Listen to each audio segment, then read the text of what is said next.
O que eu tô aprendendo de coisa nova aqui, nunca imaginei que ia aprender tanto numa noite só.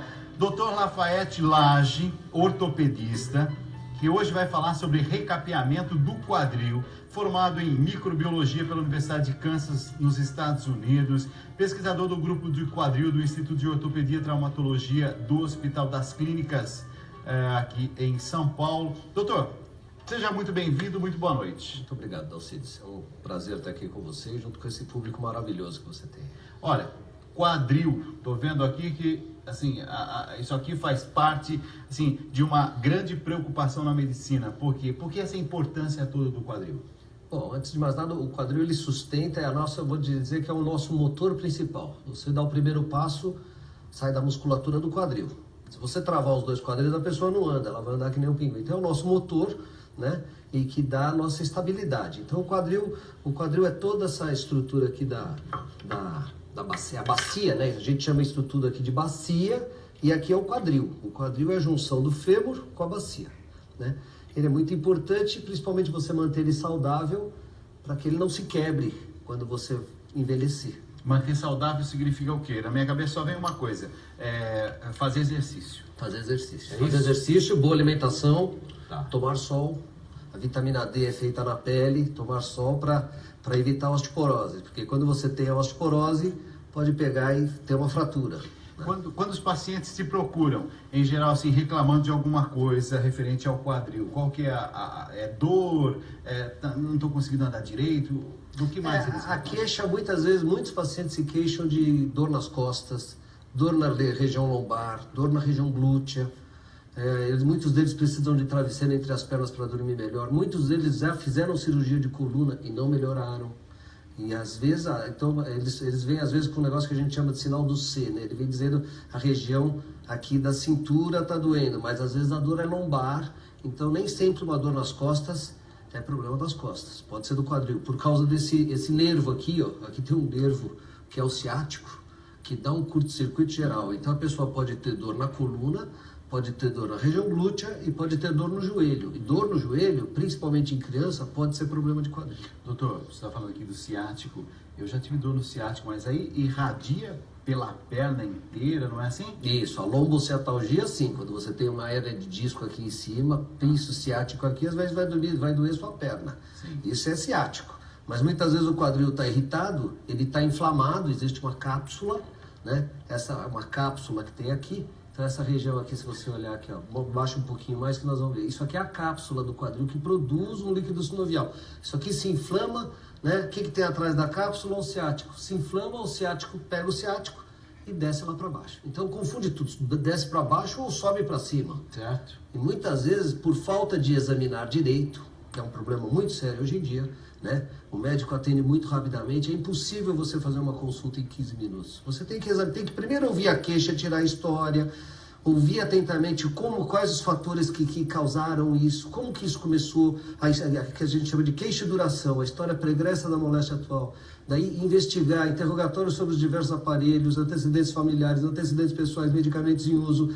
Para daí nós vamos fazer o exame, eu já vou postulando as hipóteses diagnósticas, para daí a gente chegar ao exame físico. Quando eu termino o exame físico, eu tenho minhas hipóteses diagnósticas. E é uma coisa que está se invertendo hoje em dia na medicina. O paciente chega, o médico não põe a mão, já pede exame, vem o exame às vezes vem com laudo errado ou com falso negativo, vem um exame normal e o exame não está normal. Esse paciente tem alguma coisa. Então, você que é paciente, eu acho que você deve exigir que o seu médico te examina, põe a mão em você, né? Aconteceu uma coisa muito triste, não sei se eu posso sair do tema aqui. Pode. Um amigo meu, Ricardo Tranqueso, pôs no Facebook, agora, essa semana, que ele foi visitar um amigo de um amigo numa UTI de um hospital de ponta, que estava internado lá, chegou lá, conversou com a médica da UTI, e a médica da UTI não sabia direito do caso. Quando ele foi ver, tinha raio-x de seios da face, tinha raio-x, tomografia de, não sei, tomografia de tórax. Ele foi ver, a lactato estava aumentado. Quando ele foi ver, o menino estava desidratado. Era uma simples amidalite e não tinha nada que está na UTI. Por quê? Porque você se pede exames. Você fica até nervoso de falar Não, isso me deixa tão...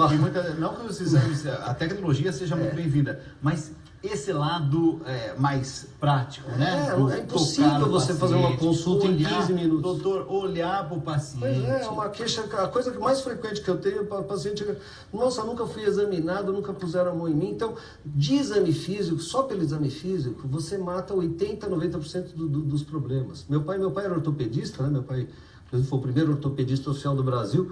Ele falava, poxa, 80%, 90% dos problemas de ortopedia você resolve com uma boa história, um bom exame físico. Muitas vezes uma perna menor do que a outra, um meio centímetro pode dar um monte de dor. Não adianta pedir exame, é examinar. Doutor, o senhor estava falando do seu papai, como era o nome dele mesmo? João de Azevedo Lage, doutor Lage. Teve 5 filhos, casou com a dona Lourdes, sua fã. Minha mãe está nos assistindo aí, mamãe, beijo aí. E 5 filhos, 4 são médicos. E ele está vivo? Não, ele faleceu dia 3 de dezembro. Ele que inventou esse sistema aqui, foi isso? É, uma prótese de laje. Prótese de laje. Foi a primeira prótese do Brasil de quadril. Exatamente. Para fraturas do colo do fêmur. Quando foi isso? Década de 60? 1956. Antes disso ele tinha inventado isso aqui, uma placa. A placa de laje em 1952 para fraturas transtrochanterianas. Quando você quebra o fêmur aqui, você põe uma placa. Quando quebra aqui, aí vai a prótese. Isso salvou milhares de vidas que naquela época, 1952, 1956, não existiam essas coisas. A produção está me dizendo que tem algumas imagens, é isso, da rotação do quadril, para a gente também analisar aqui. E eu estou vendo também perguntas que estão chegando sobre a atividade física incorreta. Se é verdade que fazer atividade física incorreta pode, inclusive, machucar o quadril. Com certeza. Com certeza. Sabe por quê? 25% dos homens, olha só, 25% dos homens, vocês estão vendo um vídeo aí, é o quadril se movimentando, 25% dos homens e 15% das mulheres têm alguma anomalia no quadril. Então, se ela fica fazendo exercício, isso daí, esse movimento que vocês estão vendo aí na tela, nada mais é do que isso aqui se mexendo. E ele está lá, está batendo, né? Aqui tem um caroço, né? Esse caroço bate e machuca uma estrutura que está vermelhinha aí, que é o labrum acetabular, né? O labrum acetabular, ou lábio, que é o menisco do quadril, né? E aí você começa um problema de descamar a cartilagem do acetábulo. Essa área vermelha é o começo da artrose do quadril. Para você ter uma ideia, as pessoas que praticam esportes têm 10 vezes mais chances de colocar uma prótese de quadril do que as que não praticam. Por quê? Porque elas fazem esses movimentos repetitivos. Elas vão para academia, faz leg press, agachamento, tem um monte de exercícios pilates com bola, não sei o que você começa a fazer movimentos de flexão repetidos no quadril e isso vai destruir o seu quadril. Para isso você tem que passar primeiro no exame físico, uma manobra super simples que a gente examina o quadril, faz um teste, se a pessoa tiver dor, você não pode fazer leg press, você não pode fazer agachamento, fazer biking, tá na moda, né? Spinning, nossa senhora. Eu achava que era frescura, mas quando lá na academia eles falam assim, não, tem que consultar um médico, tem que ter um parecer positivo. Faz sentido, o parecer positivo, felizmente, não precisa mais. Eu digo assim, felizmente, porque muitos médicos não conhecem a manobra do impacto. Sim. E aí eles podem dar o parecer e o paciente vai fazer a academia e pode se dar mal, né? Infelizmente, desculpa dizer assim, mas, claro. mas o médico tem que ser um médico especialista na área. Se bem que um clínico geral pode fazer muito bem uma manobra dessa, eu não sei se nós temos imagem disso, mas basicamente é uma manobra de você fletir o quadril a 90 graus, fazer uma rotação interna e se a pessoa sentir dor na virilha, é porque tem algo errado aí. É uma coisa muito simples que um personal pode fazer, um professor de educação física, né, um fisioterapeuta.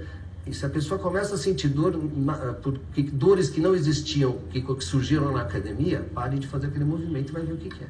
Doutor, falando em academia, me parece que a gente tem também algumas imagens aqui de uma mulher na academia fazendo exercícios. Me parece que a gente vai ter essas imagens daqui a pouco. Eu queria convidar o senhor para a gente poder ir a essa outra mesa. Vamos? Vamos lá, vou mostrar. Lá? Então nessa outra, o que eu preciso levar daqui? Tudo? Pode levar. Vamos levar. Vamos. Opa, já estou desmontando tudo aqui. Peraí.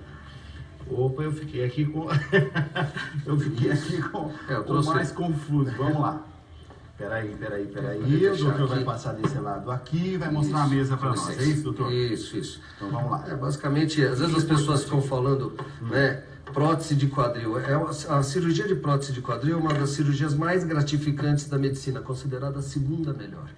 Por quê? Aquela que a pessoa fala, puxa, eu já devia ter feito isso há muito tempo, que nem é de catarata. A catarata é considerada a primeira mais gratificante. E é verdade, porque é uma cirurgia que normalmente não dói e a pessoa 2, 3 dias depois já está andando, sai do hospital. Sentindo os benefícios. Sem dor nenhuma. É uma coisa impressionante. Por que fica sem dor, né? Se você pegar essa peça aqui, que é a bacia, né? Se puder fechar aqui em mim, né? Olha, se você fechar aqui, como é que a gente faz? A gente raspa, existe uma raspa que eu vou raspar, né? E vou colocar uma peça dessa aqui. Isso aqui, por exemplo, é um acetábulo de recapeamento. É uma peça dessa. E aqui no quadril eu vou pôr uma peça dessa aqui. Então fica, né? Você volta a restabelecer o movimento totalmente normal da articulação. É um encaixe. Né? É um encaixe, né? E se você fechar aqui, olha, se a pessoa tem um desgaste da cabeça do fêmur aqui, né?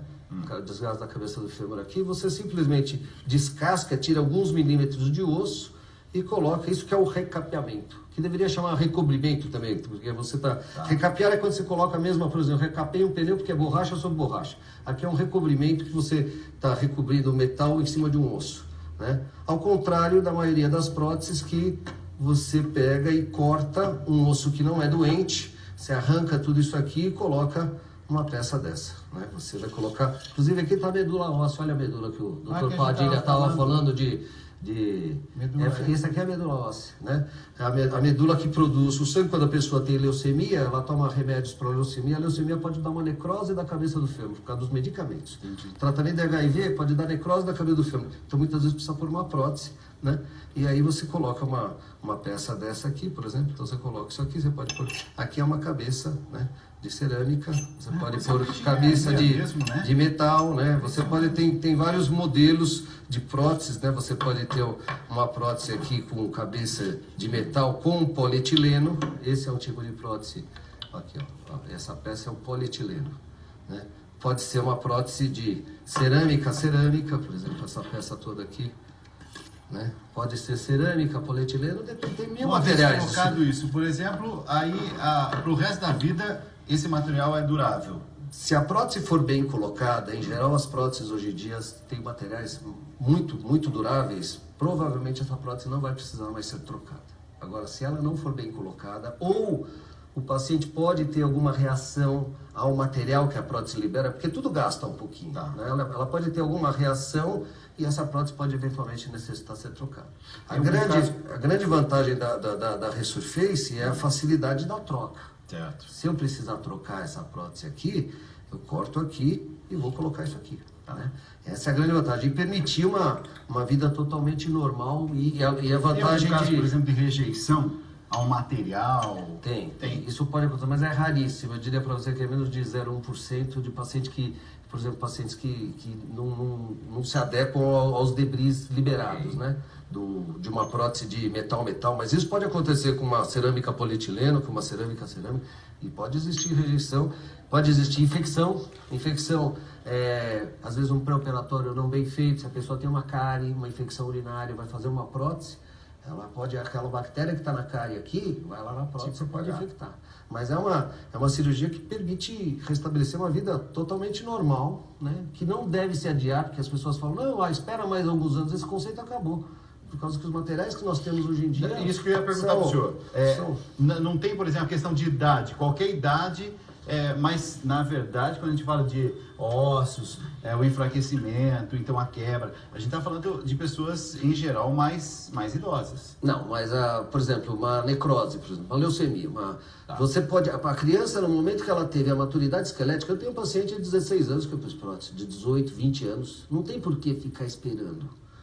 Desde que você coloque essa prótese direito, os resultados mostram assim, a durabilidade. Eu acabei de chegar de um congresso de Viena, da Sociedade Internacional de Tecnologia de Osteoplastia, que foi o grande, coqueluche do congresso, as próteses de Resurface, o recapeamento, mostrando uma sobrevivência de mais de 98% em 18 anos, ou seja, em pacientes abaixo de 50 anos com alta atividade, ou seja, o McMinn que mostrou isso. Se 98% desses pacientes após 18 anos fazendo atividade estão ainda com a prótese, provavelmente essa prótese não vai acabar mais. Eu só não vou dizer que ela vai durar para sempre, porque nós temos um segmento de 18 anos disso aí. Mas... Último minutinho do nosso programa. O Juliano de Fortaleza, o que acontece se o recapeamento não resolver o problema? Se não resolver, fica mais fácil partir para uma prótese total.